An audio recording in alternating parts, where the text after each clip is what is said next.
States of America and to the republic for which it stands, one nation, under God, indivisible, with liberty and justice for all.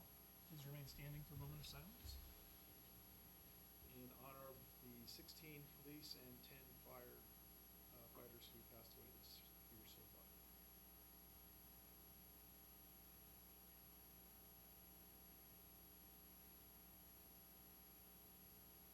Thank you.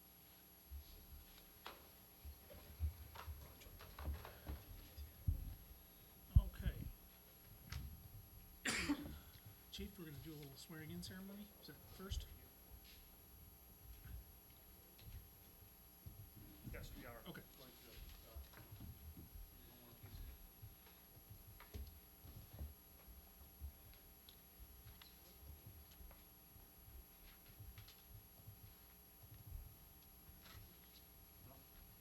Can we delay that for a moment?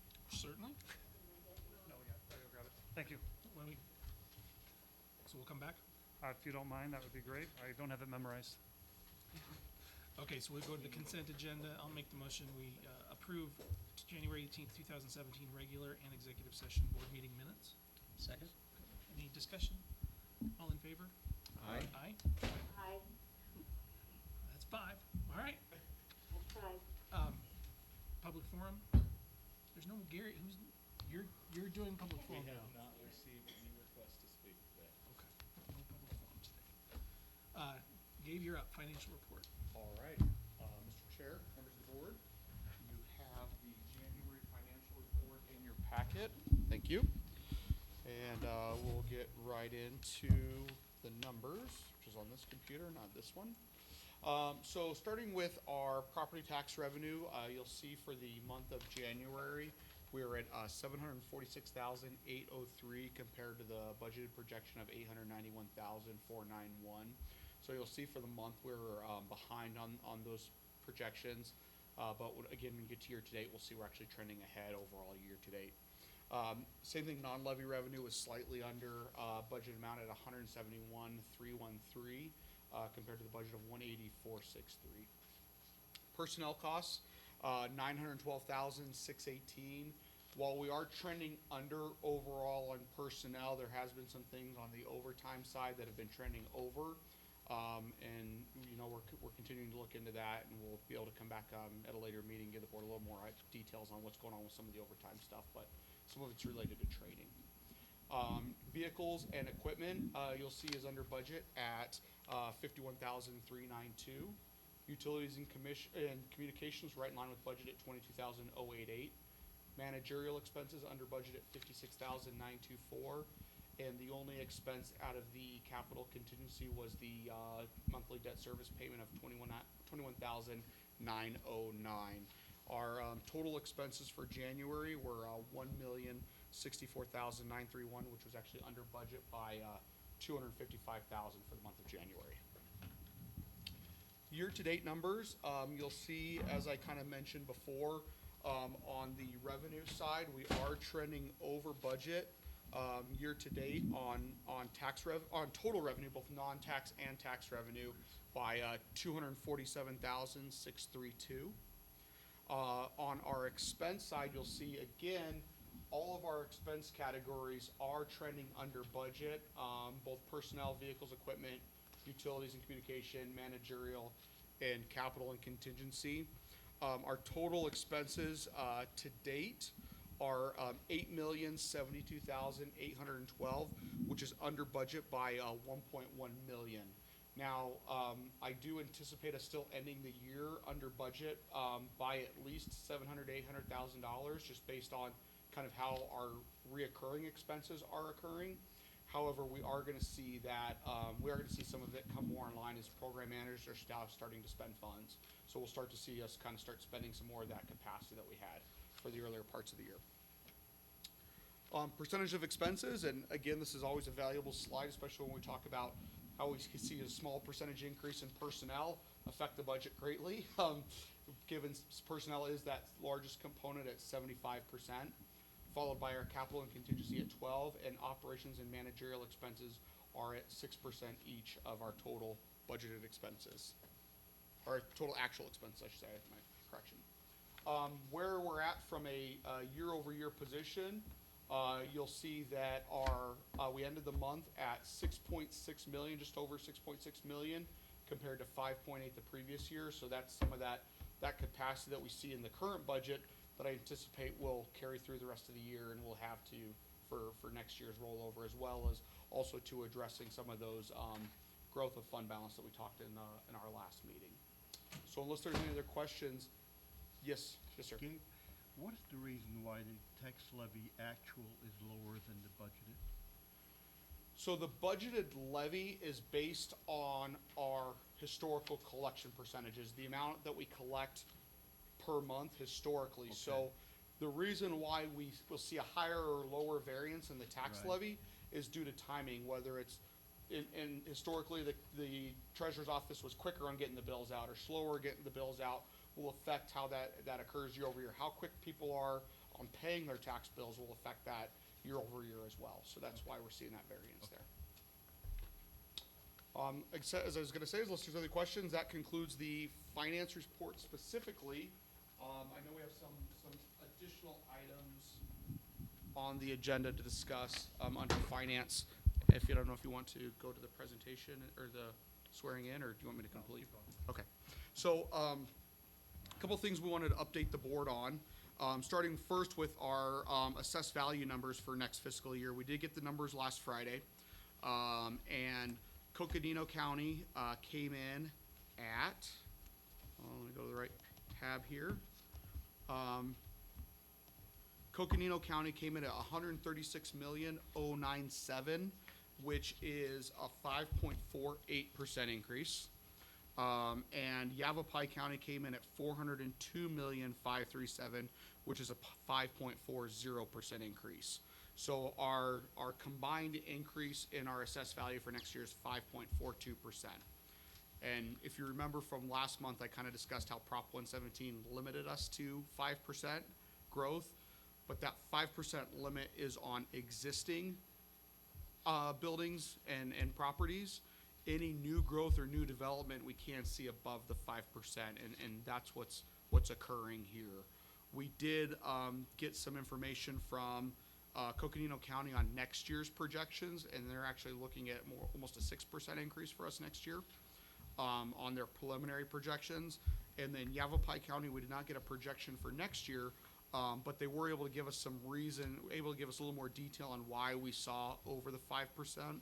And from what the chief and I have gathered from looking at their reports, it looks like there's about 10 million in new construction, new building, new improvements to the area, which is accounted for us seeing a greater than a 5% increase in AV. What that kind of means from a budget standpoint is, as we've started working through the budget process, now that we have that assessed value number, we have some of our knowns, obviously on PSPRS, and on healthcare, we have a good estimate. We started working through our budget, just taking the PSPRS increases that we realized based on the law changes last year and our actuarial evaluation. We were starting around a $17.4 million budget, which obviously is too high. So we started reworking some things, making some cuts, changing some things around, pushing some capital projects to further down the road. And right now we're coming closer towards a lower budget. We're still looking at being around the anywhere from a 5 to, if we take away the funding of the carryover, we could actually see an upwards of 15% increase, which we know is probably not a doable increase. But if we did decide to do that, that's what we would see, an increase in levy. So again, as we keep working through the budget, those are the things we're going to work on addressing and keeping that growth at a reasonable level. So 15% over the current year's budget? Over the current year's levy, Okay. yes. So obviously, we're going to work on doing everything we can to reduce that down. We've not gotten the individual budgets yet from program managers. So at this point, we're just basing everything off, most of our stuff off of, last year's numbers plus some growth. And then obviously, all of our personnel expenses and everything are built in already. So there's no staffing changes accounted for in there. One other thing I wanted to add to the board too on the PSPRS component is there's the increase in our contribution rate for next fiscal year. But some of the other things that the law changed is the law opened up the opportunity for the employees that are tier 2 employees to go into what's called a defined contribution plan in addition to the PSPRS essentially defined benefit plan that they're in today. What that rule does, if they do elect to go into it, is it's a 3+3. They contribute 3% and the district contributes 3%. There are, of course, also some catch-up provisions in there as well, which will cause us to have to pay 4% for the first couple of years and then tapers back down to the 3%. So that's assuming every one of our tier 2 employees goes into this defined contribution plan as well. It's an additional $66,000 to our PSPRS costs for next fiscal year, which is almost $700,000 increase in PSPRS. So understand that as we're building this budget, we've got a $700,000 increase that's being thrown in on top of something that wasn't projected, wasn't planned for. I don't think anybody was planning for this or saw this exact impact at this magnitude coming. But that's what we're kind of contending with. And while we discussed at the last budget meeting and board meeting working on growing fund balance and not pushing forward money every year to fund the next year's operating budget, obviously this year we're going to look at how we work that number given the fact that there was that big increase this year.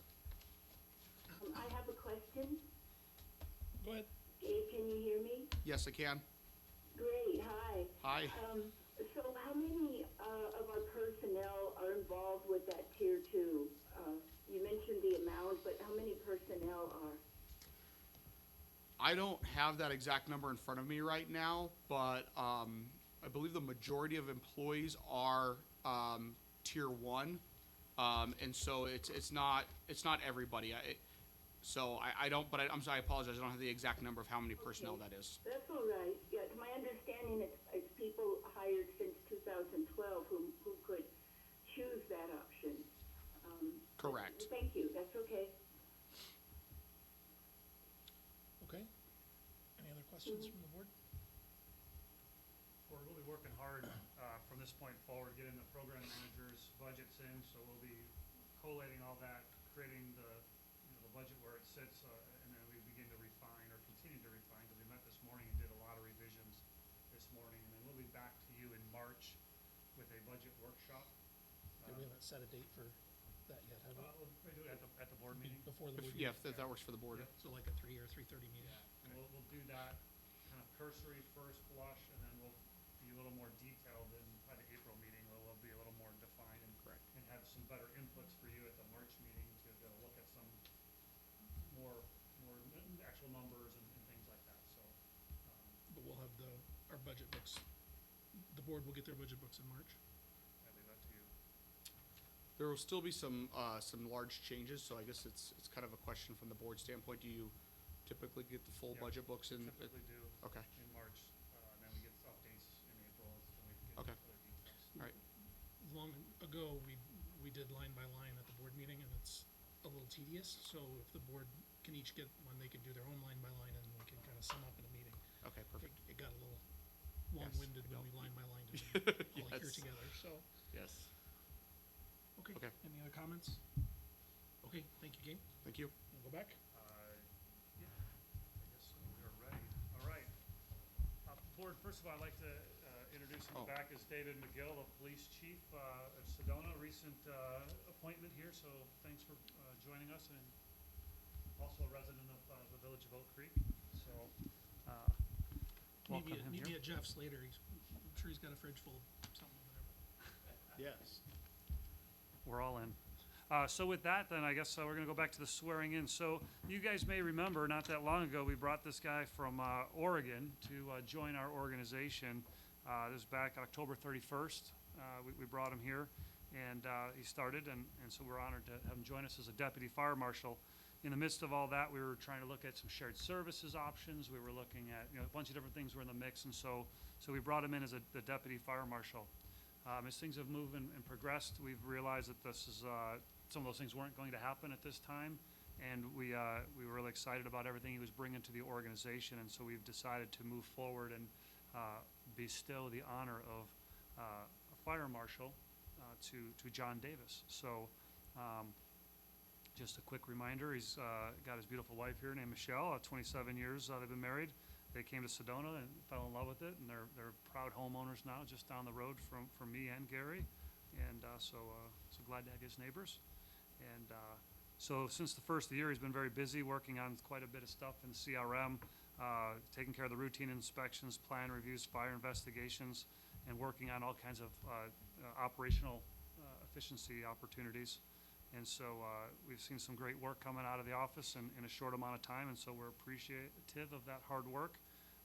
Just got done working on changing our burn permit stuff, so that's a pretty hot topic item all the time, and so he's jumping on all those. We're looking at some code revision issues that we've been kind of putting on the plate for quite some time, and we're finally getting across those bridges here shortly, so we'll be before you again with those things that he's working on a daily basis. I guess John, Carla, and Rick are working pretty hard to get some mobile inspections together to get, again, some efficiencies in place in the fire prevention world, and got a trip coming up here to Flag to get that really kind of firmed up and going. So we're leveraging technology to try to become more efficient where we can. So we've picked up the pieces where Gary left us.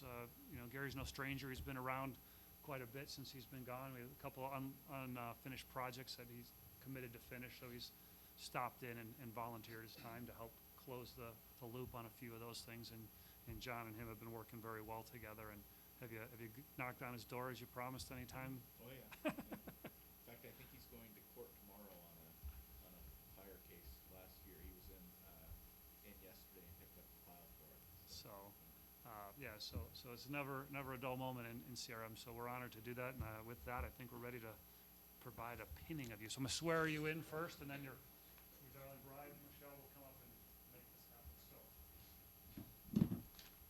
raise your right hand. Repeat after me.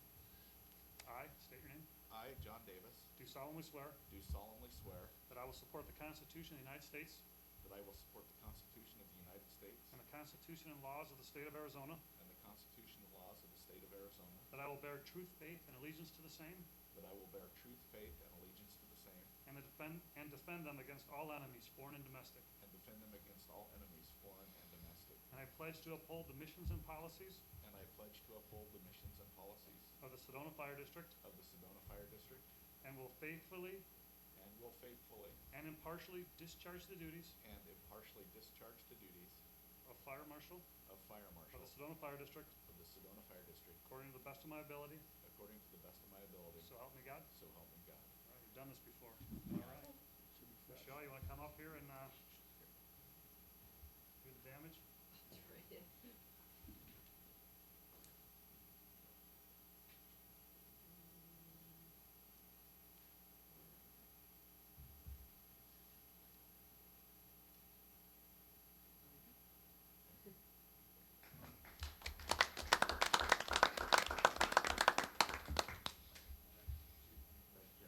All right, get one here. Yeah, come on, let's go here. Put you in the middle.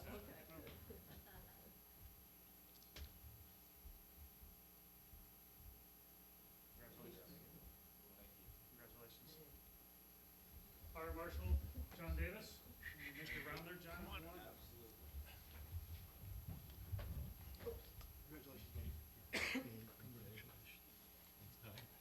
Congratulations. Thank you, sir.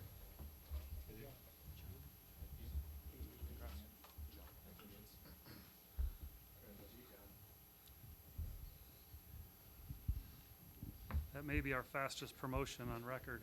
Thank you. All right. Moving on, Chief, monthly staff report, I think is where we're at. Is that where we're at already? Okay. So monthly staff report, looking at the call volume there, 337 calls, just down a little bit, pretty much same as last year, lining up everything accordingly. As you look at the EMS incidents and the interfacility responses, you certainly see a little bit of a decrease. So we're watching that decrease for a multitude of reasons, and EMS Division Chief Mazulis is looking at that and watching it. It's just interesting as we're beginning to work through community paramedicine and working with Spectrum Mental Health Care and things like that. We're making impacts, which is good for our residents that are not going to hospital, right? That's really what we're here to do, is to help keep people out of the hospital and be that service provider. So good for us, although that's ambulance revenue that we're missing out on, but we take that and run with it. Certainly, we had a couple backcountry rescues and hikeouts, 3 of them. And then on Tuesday, January 30th, we responded to another golf cart fire, actually. We had a golf cart fire in the village of Oak Creek. Crews responded and took care of a problem that right now we have a dollar loss of $150,000. I would imagine it's going to be higher than that, I would think, as we go forward. Crews did a great job, got a quick response to the fire. They were out doing some hydrant inspections in the area, and they were able to respond quickly. The ambulance actually showed up first based upon where their location was at the time of dispatch, and crews got there, got things set up, and did a great job making that impact. The family was very appreciative of the efforts, and crews did some nice salvage work as well. So thanks to the crew that was out there that day. Steve Van Riper was our acting captain, actually, that day. So good job, C shift. You see our station breakdown by station is fairly straightforward stuff. We've got our grant updates, as you see there. I think we've got the grant from ADEQ. We've not got the official word yet, but they've called us a few times and working on getting the details on how that goes. So, with that, we have the rest of the grants that are all pending there, and we go from there. We had our awards dinner. I appreciate all the folks that were able to make that there. Crews did a great job, or the staff did a great job, and the committee did a great job, headed up by Betty and the rest of her crew that was there putting that together. But we had a nice attendance, and we had some fun times. And thank you to all of our employees who worked so hard. In the community risk projects here, you see that we obviously have a couple things going on. It's receiving plans for a micro distillery. That's the first time hearing of that. So a micro distillery is they're popular, right? Is that true? Just checking with the expert. What's a micro distillery? You mean like I'm like looking a for legal brewery? advice. We're looking for just That would be hard liquor. in my Oh, opinion. okay. so yeah. Kind of trendy. This is the new like a microbrewery. This is the next level. Okay. So new activities in fire safety.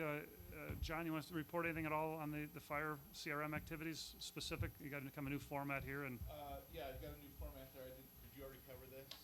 no, I did not. Okay, so last month, and I'm happy to add any more detail that you guys want to capture, but what I've started with. Last month we performed 181 fire inspections, and we had 34 plans came in for review that we were able to complete and get back out. CRM personnel attended over 80 hours of training, and we devoted over 167 hours to other activities, whether that would be code study or answering questions, consulting with people when they have questions come into the office. So that's kind of an overview of what we did last month. If you have any questions or want to see any more detail, if we can capture it, I'm more than happy to get you that data. That's great. Thank you, John. The training division, we important note that we did complete our Arbinger training. We've got everyone completed through that, with the exception of a couple, 2 or 3 people that weren't able to complete the process. So kudos to our leadership team, that the 3 instructors that provided that to all of our membership, and it was a pretty big undertaking. Folks have been appreciative of the training and have been working hard at the implementation of the concepts that are there. So good news on the Arbinger stuff so far, and appreciate the hard work by the 3 trainers. Some paramedic training that we did throughout the month there, important stuff, and so we continue to to provide that training. We've got training here actually this weekend coming up. We've got the National Fire Academy. We'll be hosting people from around the, I'm not sure where they're all coming from. There's around the state, and there might be a few from out of state that are coming. And it's Ethics and Leadership, I think, is the title of that class, or leading ethics. I forget how it goes, but it's about ethics and leadership. So I'll be spending the weekend in class all weekend. A couple thank you notes here. You see that there, and so some good stuff from our thank yous that we get. And with that, I'm gonna go back to a few of the other pieces that I talk about outside of the report. Is there anything on the report that, any questions? Okay, having none, I want to remind you that we've got a walkout ceremony for George Gutierrez, our fleet supervisor, who's retired, 22 years of service to Sedona Fire District, and on the date of his retirement is 22nd. 22nd, 10 o'clock in the morning here at the station. Welcome anyone to come join us and say thank you for his dedicated service. Been a great employee of the district, and really made an impact on the organization. So we're sad to see him retire, but wishing him the best. Participation in the St. Patrick's Day Parade. If anyone's interested, please let us know. We need to get that into the committee soon. I believe Board Member Clerk Cooperman may have already got that. I've already expressed an interest, and I'm totally interested. Okay, expressed and totally interested. So Dave Soto, are you expressing and totally interested as well? Yes. Okay. What is the date of? The date is March 11th, obviously uptown. And so we've had in the past had board members be there and get on a vehicle and things like that. Corey tends to be on one of the UTVs, and then we usually get a guy in the fire engine or whatever it may be. So I'll be in Hawaii. I've been in Hawaii. It's rough crowd. So if anyone else is interested, please get to Tricia sooner than later. Like, maybe early next week if you'd like to go, so we can then work on the details. I believe I'll actually be out of town as well that day. Actually, I know I will be, so I will not be able to make it. Comm Center, Jeff, anything you'd like to report on that? We have been working with the Comm Center in training. We brought them in for our fire stats orientation. That's our data analytics tool.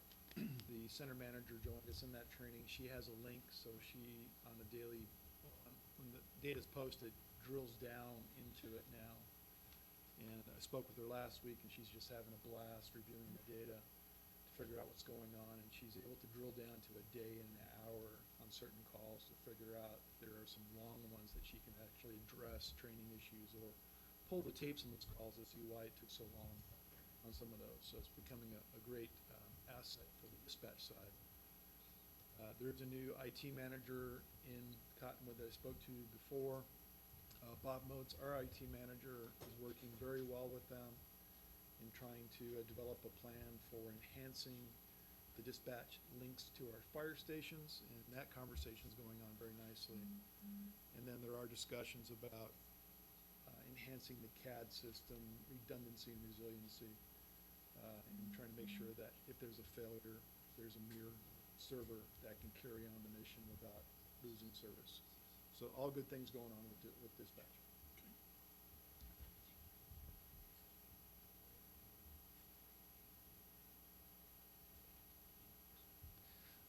Okay, thank you, Jeff.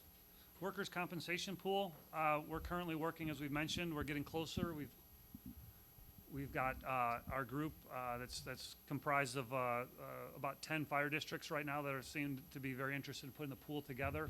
The structure is looking very positive, and we'll be coming forward to you with a recommendation for a consideration once we get an official quote and things like that, and we'll fill you in a more formal capacity, but continuing to make progress. So that's great.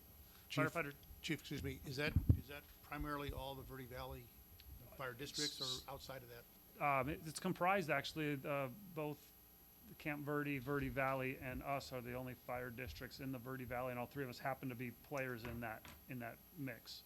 Yes, but there's from around the state. There's it's a statewide opportunity. Cool. Yeah. Firefighter testing status update. Yes, we have 35 that we're doing practicals and oral boards with tomorrow and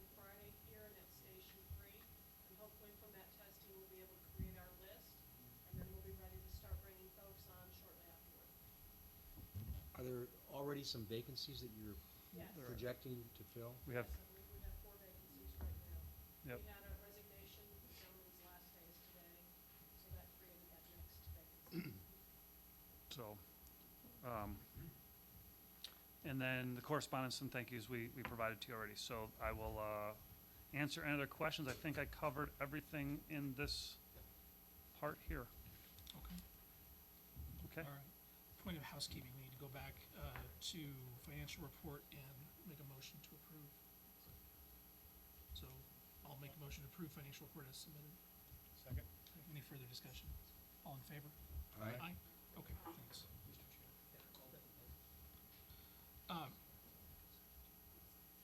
John, we have some people who want to speak. Yes, we do. We have two people that would like to speak. One of them, the first gentleman would like to address item F2, the Citizens Advisory Committee, and the other one would like to speak about the community paramedicine program. Okay, well, we'll just open, we'll go back, we've already gone past our public forum, but we'll go back as these folks came in late, and we'll open back up and. All right. Mr. Richard Grisenbeck, is that you? Please come up and address the board, and please try to keep it less than 3 minutes.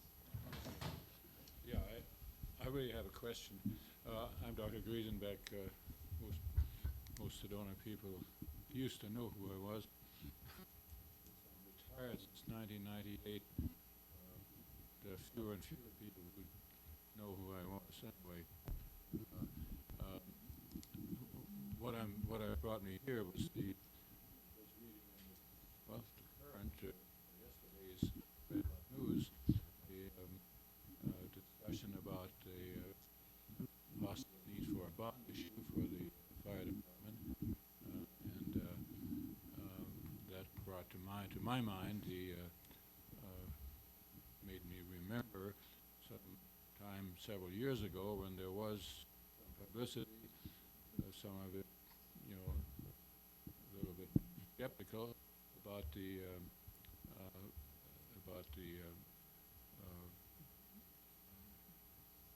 well-deserved but generous compensation policies of the department, and along with that, of course, the pension plans. And my question is really right now, having just read a very good article about the dire state of many pension funds in municipal and other pension funds across the country. Detroit was, of course, the outstanding example. I just want to ask,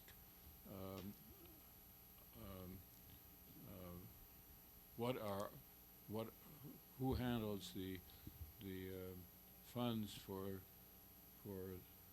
our pensions, the pensions for our personnel, and would they be in any way impacted by another bond issue or extra capital expenditures that might endanger those funds to be there when retirements occur?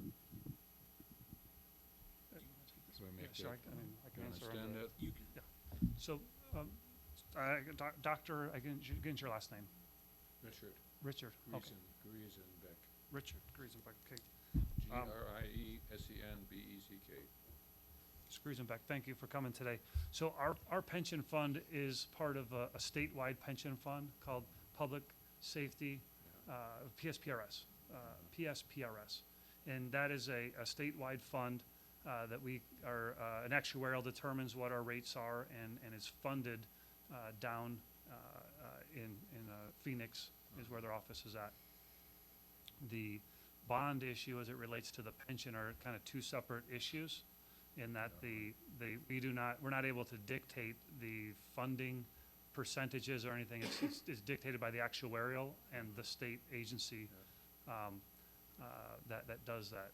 And so we will work hard to be financially responsible in those two areas. One being the capital projects and the things that may need to be done at the fire district level to maintain operations, and also maintain the funding needed to provide services and pay the pension responsibilities. Right. And does that answer your question, at least who we pay and? Yes, it does. I mean, I think, I'm not into finance, and have not paid attention. I have no idea what the state personnel retirement, funding is. I mean, I assume it's being handled responsibly by some state agency in Phoenix, and I assume it's in good shape. It was not mentioned in this article that I read, where Detroit, of course, was the glaring example of deficiency. So I'd be happy to talk to you offline. I'll give you my card, and certainly there's the public psprs.com is the website, and there are. Could you write that down? Yep. That'd be nice. And so their funding and their percentages, and each agency has its own funding, and so it's a process, and it's definitely it's got a lot of attention by the citizenry, the fire districts, as well as legislators and everyone else alike, that we want to make sure that funding is handled properly. Did I miss anything, Gabe? No. Okay. Okay. Thank you, sir. Well, I certainly had assumed that everything was done prudently, but then since I really didn't know what was happening, I thought, well, how would a bond issue here affect our pension plan, the security of our pension plan for the personnel? And I'll be glad to talk to you about that, because they're separate issues, if you will. I mean, they have some overlap, but they are different purposes. Okay. So I'll give you my card. Take your card, and that's the thing you just asked. Thank you, sir. I appreciate your time. Okay, thank you, John. Mr. John Biggers, is that right, Mr. Biggers? Yes. He would like to address the board about the community paramedicine program. I'm John Biggers, and this is Gene Biggers. Well, 3 minutes won't quite do it, but I'll struggle. I'm a retired lawyer, there you are. Almost 6 years ago, we moved to Sedona from Tucson, where I'd practiced law for 40 years, last as a assistant public defender. Anyway, we love Sedona, we're glad we moved here, but 4 days after we moved here on October 11, our house burned. And so your guys came out and took care of our house very efficiently, appreciated that. And they kept the damage to a minimum, although it took about 8 months to restore it. I would not recommend the firm that did the restoration out of Phoenix, but that's immaterial today. And then about 2 years ago, they thought I had a heart attack. It was a muscle spasm, but your guys came and got me out here and took me over to Cottonwood, and I'm very pleased with the services. And then just recently, one of your staff, Greg, what's his last name? Eberline? Yes. Outstanding young man. We're lucky to have guys like that. He is a exhibit A #1 of we can't get public servants to live in Sedona. I'm a great pusher of affordable housing for public servants, in which in Arizona and to Sedona we're pretty sad. That's another issue. The reason I'm here today is to say that when I was discharged from the hospital from hip replacement, that's what this is for. I'm 86, but I don't really need this. You understand that? But I had a hip replacement. Dr. Alan Boyd, great orthopedist if you ever need one. Anyway, when I was discharged, the gals over there said, well, you're going to be contacted by the Sedona Fire Department for services. A week later, I was contacted. But I was really very impressed with what Greg had to say and what your program in this regard must represent. Namely, getting to people in Sedona before, in a preventive way, they need to go to the hospital. So they don't need to have the ambulance. You make sure their house is safe. So Greg went around our house, and Gene and I invited him to see if there's any place where I might stumble and break a neck or something, because for about 6 weeks I have to stumble around with my hip replacement. After that's over, I'll be as good as new, ready to dance and jumble. But anyway, I just want to say I cannot say emphatically enough that this kind of program really is important. You're Chief Kazan, I think you, Greg, you got a great guy there. We've got a lot of great guys, sir. As long as you can keep men like that and women of that caliber in Sedona, even though they can't live here, you know, it's too bad that they have to live in Flag. He said he likes Flag, so great. But Cottonwood, Camp Verde, so it's too bad we don't pay them enough. Same with the police, of course.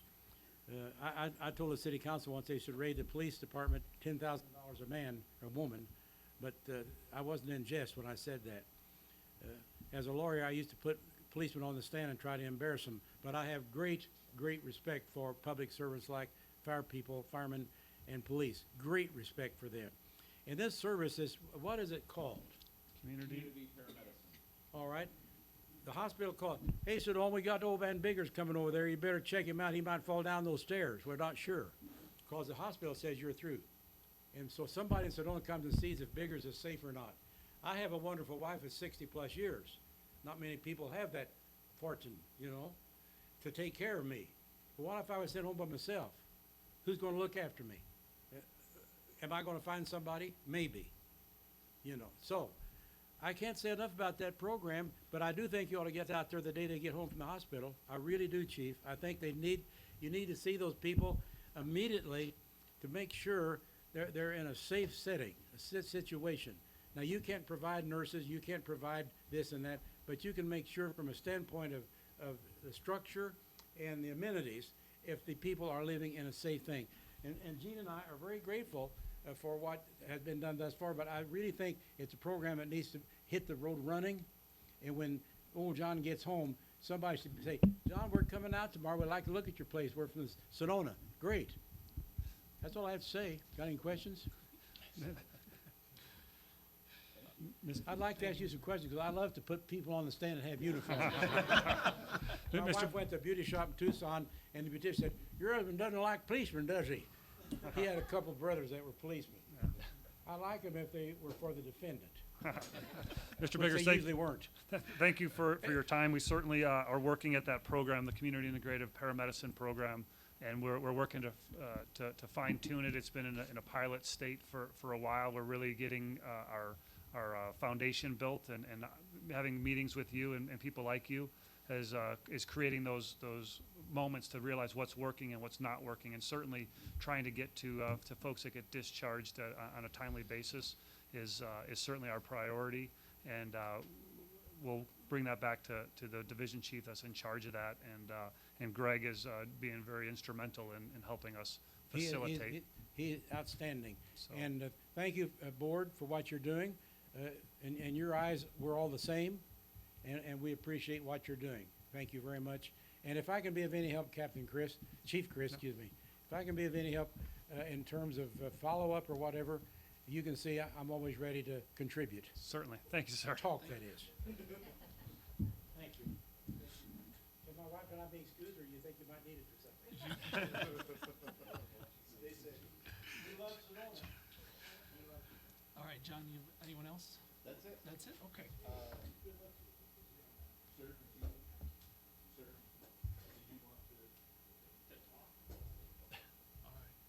Well, thank you, folks, for your comments. We haven't had many public forum comments for Yeah, quite a while. That's so, good.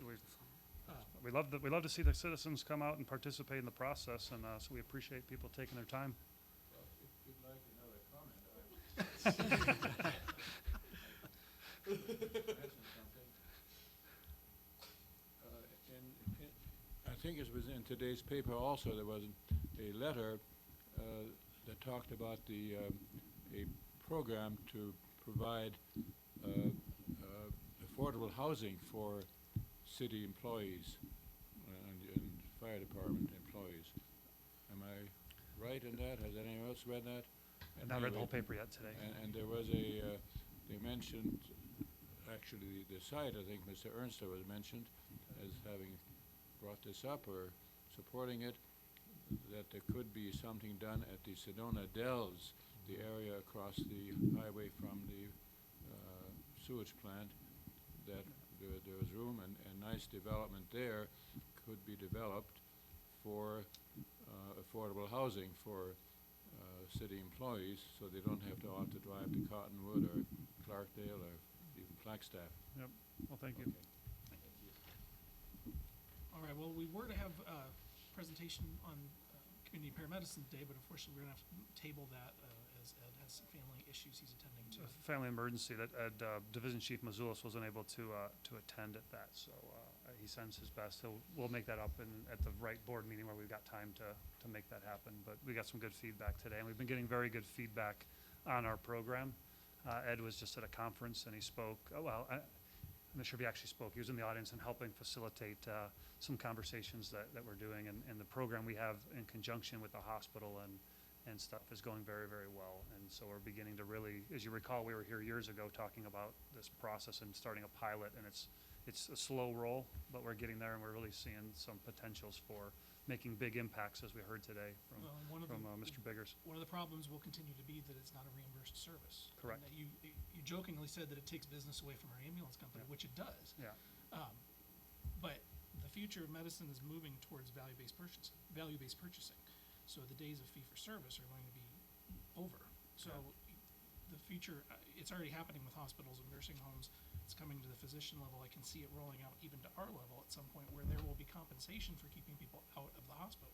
If you show a program like community payer medicine that has a measurable impact on keeping people out of the hospital and reducing Medicare costs, they will pay you.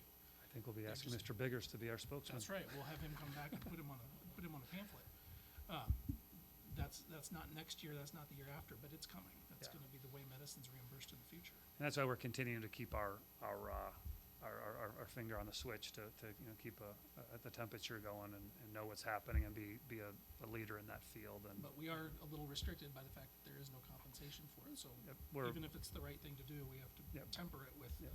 what it costs. Yep, yeah, we balance that, and that's what we're looking at. We're looking at we're looking at a shared service, actually, through the rest of the Verde Valley agencies as well, to try to help create this with a shared service concept, which would minimize cost and impact. And doing the right thing is doing the right thing, and being able to afford to do the right thing, and all those are all the pieces that we're working on. So, Ed will be back to discuss some of these things that he has, and I don't want to steal all his thunder, so. We'll put him on next agenda, and our thoughts go out to him. Yep. All right, Citizens Advisory Committee on bond issue. Okay, board. You have before you a board communication, just updating you where we are. We had applicants, we had 7 applicants apply for the positions to be interested in the Citizens Advisory Committee. We reviewed those applications. We made notifications. We invited them to a second step process, which was an interview / group team dynamic type event just actually yesterday. One of the community members was unable to attend for personal commitment reasons that kind of came up at the last minute. So we have the 6 members of that committee that went through the process and are interested in participating. And I will name them Lonnie Lilly, Gary Johnson, Dave Waters, Karen Maxwell, Wendy Tanzer, and Eugene McCarthy were from the community. Betty Johnson, Pat Ojeda, and Greg Eberline from staff. And the recording secretary is Tricia. Certainly the board member and chair of the committee will be Tim Ernster, the one and only. And Chief Paichura and myself will be facilitators on the committee, not actual members, but help facilitate the meetings. We've got a fairly robust meeting schedule of about 7 or 8 meetings that we're kind of thinking it'll take to work through the process, beginning from understanding the fire district, the organization, and how we are who we are, to touring the facilities, to understanding the dynamics of the financial components of how we operate as an agency, to the financial components of a bond and how they will, may function into, and ultimately we'll be determining whether or not the bond is the right vehicle for Sedona Fire District, considering our capital project needs list that we believe is out there. And so they're expected to hopefully have a written recommendation report to you by the May meeting.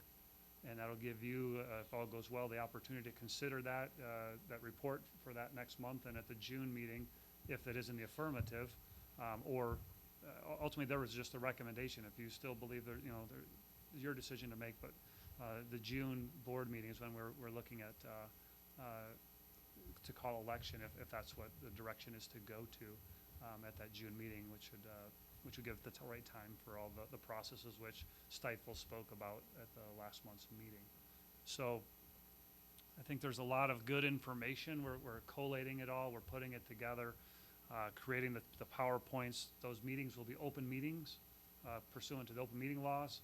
we will be shipping them all a link to the open meeting law training and all the components that go with that and all the communication prohibitations that go with that and such. So there'll be open meetings as anyone could join, as well as we'll videotape them and put them on our website as well, so that the community, again, in a transparent fashion, will be able to participate in whichever form they choose, whether it's just watching or whether it's coming to speak and talk about the issues, or whatever it may be, support the concepts if that's the direction that they end up going. I don't know that I have anything else at this point as it relates to the Citizen Advisory Committee.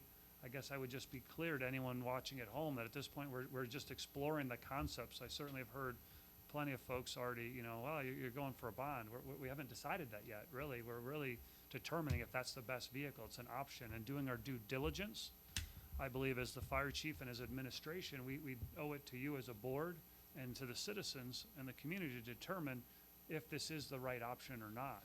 And that certainly is maybe not mine to make, and it's certainly yours to push forward, but it's the community that will end up, if it's decided to go to a bond as the option. In November, there would be an election, and the citizenry would be the one that would be ultimately responsible for deciding if that is the best option. And so we're very far from that determination at this point. We know we have some capital needs in the organization, and again, our due diligence to look at long-term planning of the fire district is what my job is, and is certainly your job as well. So that is what is really bringing this to the forefront today and getting us to this process.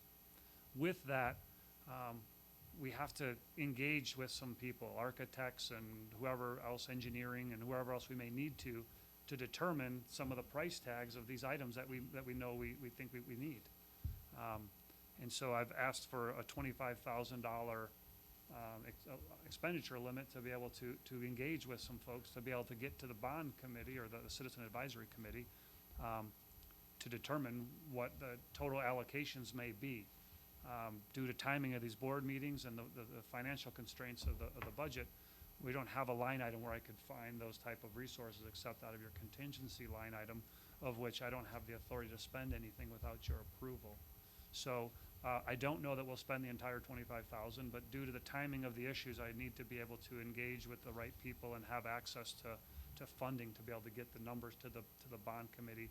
We're in a compressed time frame to be able to best pigeonhole what numbers we may be looking at for the district. And I don't know what that's going to cost, but I didn't want to not have enough to make that happen. I'm going to certainly be very restrictive on how much we spend and how far we go.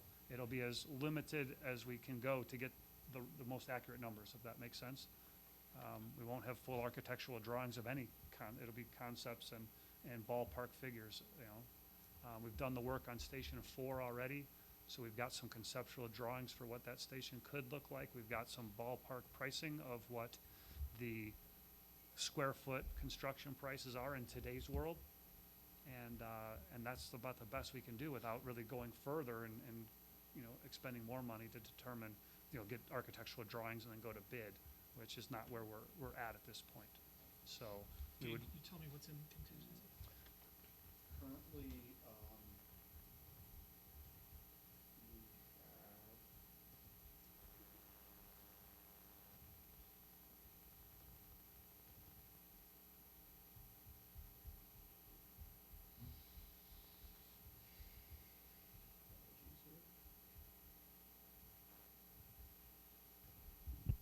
Chief, while he's looking for that. Yes. Is there also fees included for a financial institution that would guide us through the process of the bond measure? No, that's not what we're not at that stage yet. But is that I think that's That's paid for not- out of the bond. that's paid for out of the bond. out of the Yes, bond? that's how the bond, if we decide to go to a bond, if it's approved and we go that way, that'd be. part of that? Yep, Okay. that'll all be part of that. The available balance at the end of January is $292,000.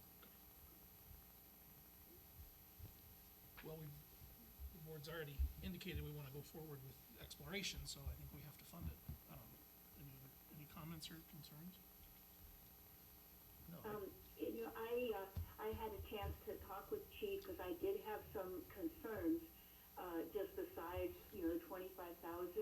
And my biggest concern was, wanting to make sure we weren't getting detailed plans on something that we might not be able to do, like something down in the village. And, you know, just listening to Chief now and talking to him before, I'm pretty confident that it's going to be just the minimal amount of plans needed to be able to come up with figures for projection of the bond.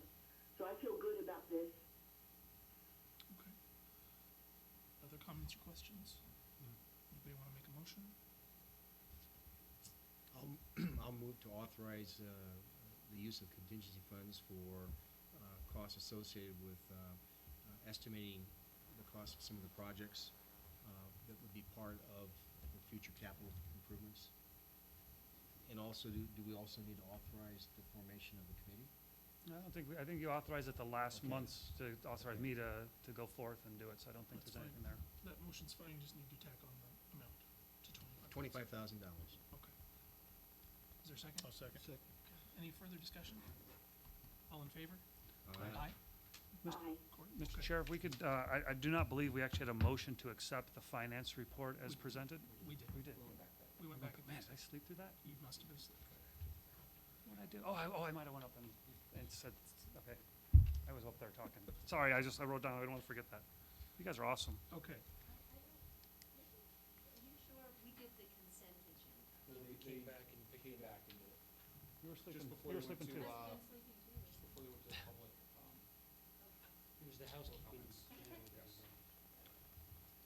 Thank you. Okay. And everybody saw the proposed meeting schedule. You're going to have these folks busy. Yeah, they will be busy. I think it's doable, but we'll work through it. And then we have a group of folks that comprised of, I mean, Dave Waters, his grandfather was a charter member of the organization and has been in the canyon his entire life. Lonnie Lilly was a captain and is on the Chamber of Commerce as the president. I forget what the title is he holds there. Because there's CEO and whatever. Anyway, there's some folks that represent the business community that we wanted to represent. There's some folks that have been in town for quite a while, and we've got a gentleman by the name of Eugene McCarthy who's got a pretty impressive resume of his experiences in life, both in public safety, military, law enforcement, fire stuff, and he's only been here 3 years. So we've got a little mixture of everybody in the mix. So we're very excited about the makeup of the committee, and I think we trying to talk. There's probably a couple 100 years of experience at the table when we were meeting yesterday, and excited about what the potential is. And now, Tim, do you want to share anything? I mean, Well, and Abe might want to share something too. Abe was involved in that process of evaluating the members, potential members for the committee, and I was really impressed with the group. I don't think anyone has any preconceived notions that we are necessarily going to have a bond election. I think that the members of the committee will challenge the staff and expect really high quality information, and my impression was it's going to be a very good committee with good critical thinking. All right. Well, we sure appreciate their willingness to serve in that high-paid position. yep. We're gonna put them to work for sure. Okay. Thanks. Dave, do we have a shared services update? As of our last meeting, there's been no formal meeting, so there isn't really a response that I can give, other than the chief, perhaps you have had. We did meet, not in the official shared service capacity, but as I mentioned with the CIP program, we had a meeting with all of the Verde Valley agencies and discussed CIP and what it could look like in the Verde Valley and how it could get some more traction in the shared services model. And so I think with budget crunch and a few other things, people have been pretty busy working on those details. And so we're, as chiefs, are trying to work on getting some details put together and try to find time for a meeting, but we all know that there's a need to have another meeting, just a matter of trying to get the date on the schedule, so. Okay. All right. Thanks. Our new fire marshal's safety message. Well, In the last week or so, there have been a few fires where pets have perished, or a number of them have been pulled from fires. And it got me to thinking about pets' involvement in fires. And I did a little research online. It said that about 700 fires per year are caused by pets in the United States. We all know pets are curious animals. They tip over candles. If you've ever seen any pets that like to counter surf, sometimes people leave pizza boxes or what have you on top of the stove, and the dog jumps up to get a slice of pizza and turns on the burner, and next thing you know, we're at a house fire because the pizza box catches on fire. So just remember that your pets are curious. Don't leave stuff on top of the stove, especially if you have a counter surfer. Don't use candles. Use the little LED candles. Pets climb up on stuff, knock stuff over all the time. And most importantly, for those of us that have pets, they're just part of the family. So in this area of the country, when you have to be prepared to evacuate because of wildfire, make sure you include your pets in those plans. Have a bag of food ready to go for them, and you need to be prepared for your pets as well. That's my safety message this morning. All right, thank you. That may be a world record meeting. Yeah. 64 minutes. I don't know that we've ever done it that fast. All right, well, thank you, everybody. We're adjourned. Thank you. Thanks.